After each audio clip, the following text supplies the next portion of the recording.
ഏതായാലും ഇവിടെ സമരം ചെയ്യുന്നവരുടെ നിശ്ചയദാർഢ്യത്തെ ഞാൻ അഭിനന്ദിക്കുന്നു.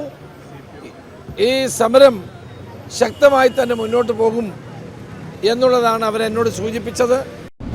മുതലപ്പുഴയിലെ സമരമാണെങ്കിലും ആശാ വർക്കർമാരുടെ സമരമാണെങ്കിലും വനിതാ കോൺസ്റ്റബിൾമാരുടെ റാങ്ക് ലിസ്റ്റിൽപ്പെട്ടവരുടെ സമരമാണെങ്കിലും എല്ലാം പരിഹരിക്കാൻ ഒരു ജനാധിപത്യ ഗവൺമെൻറ് ഉത്തരവാദിത്തമില്ലേ?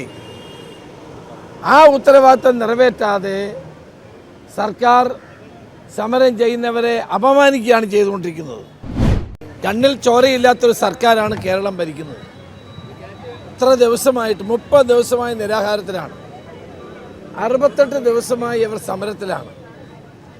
ആശാ വർക്കർമാരുടെ ന്യായമായ ആവശ്യങ്ങൾ ഒന്നുപോലും പരിഗണിക്കാൻ പോലും ഗവൺമെൻറ് തയ്യാറല്ല. ഈ സർക്കാർ മുഖ്യമന്ത്രിയും ഈ സമരത്തോട് പരിപൂർണമായ അസഹിഷ്ണുതയാണ് കാണിച്ചുകൊണ്ടിരിക്കുന്നത്. സമരം ചെയ്യുന്നവരെ അപമാനിക്കുക, ആക്ഷേപിക്കുക, സമരത്തോട് തികഞ്ഞ പുച്ഛ മനോഭാവത്തെ സംസാരിക്കുക, അവരുടെ പ്രശ്നങ്ങൾ പരിഹരിക്കാൻ ഒരു നടപടിയും സ്വീകരിക്കാതിരിക്കുക, ഇതെല്ലാമാണ് ഗവൺമെൻറ് ചെയ്തുകൊണ്ടിരിക്കുന്നത്.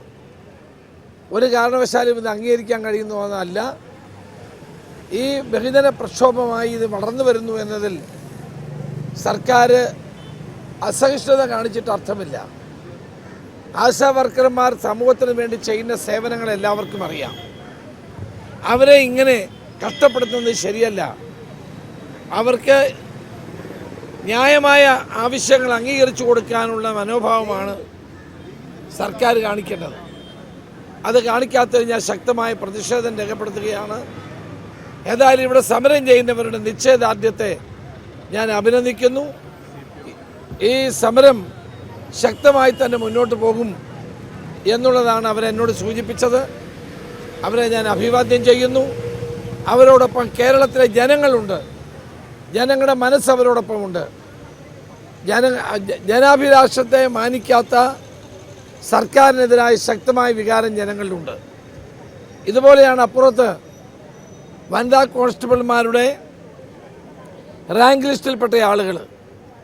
അവരുടെ കാര്യത്തിൽ എന്തുകൊണ്ട് ഗവൺമെൻറ് അനുകൂലമായ സമീപനം സ്വീകരിക്കുന്നില്ല? UDF ഗവൺമെൻറ് കാലത്ത് ഞങ്ങൾ ലിസ്റ്റിലുള്ള മുഴുവൻ ആളുകളെയും അന്ന് നിയമിച്ചത് ഞാൻ ഓർക്കുകയാണ്. വല്ലാത്ത ക്രൂരതയാണ് ഈ ഗവൺമെൻറ് കാണിക്കുന്നത്. അവിടെ പാവപ്പെട്ട നമ്മുടെ സഹോദരിമാർ ഇനി ജീവിതത്തിൽ ഒരു പ്രതീക്ഷയുമില്ലാതെ ഇന്നലെ അവർ റീത്ത് വെച്ച് കിടക്കുന്ന കണ്ടപ്പോൾ വളരെ ദുഃഖം തോന്നി, പ്രയാസം തോന്നി.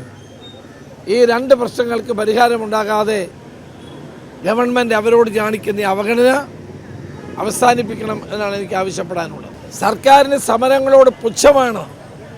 സമരം ചെയ്യുന്നവരോട് അവർക്ക് അസഹിഷ്ണുതയാണ്. അതാണ് ഈ സമരങ്ങളെല്ലാം നടക്കുന്നത്. മുതലപ്പുഴയിലെ സമരമാണെങ്കിലും ആശാ വർക്കർമാരുടെ സമരമാണെങ്കിലും വനിതാ കോൺസ്റ്റബിൾമാരുടെ റാങ്ക് ലിസ്റ്റിൽപ്പെട്ടവരുടെ സമരമാണെങ്കിലും എല്ലാം പരിഹരിക്കാൻ ഒരു ജനാധിപത്യ ഗവൺമെൻറ് ഉത്തരവാദിത്തമില്ലേ? ആ ഉത്തരവാദിത്തം നിറവേറ്റാതെ സർക്കാർ സമരം ചെയ്യുന്നവരെ അപമാനിക്കുകയാണ് ചെയ്തുകൊണ്ടിരിക്കുന്നത്. അതുകൊണ്ടൊന്നും പ്രശ്നങ്ങൾ തീരില്ല.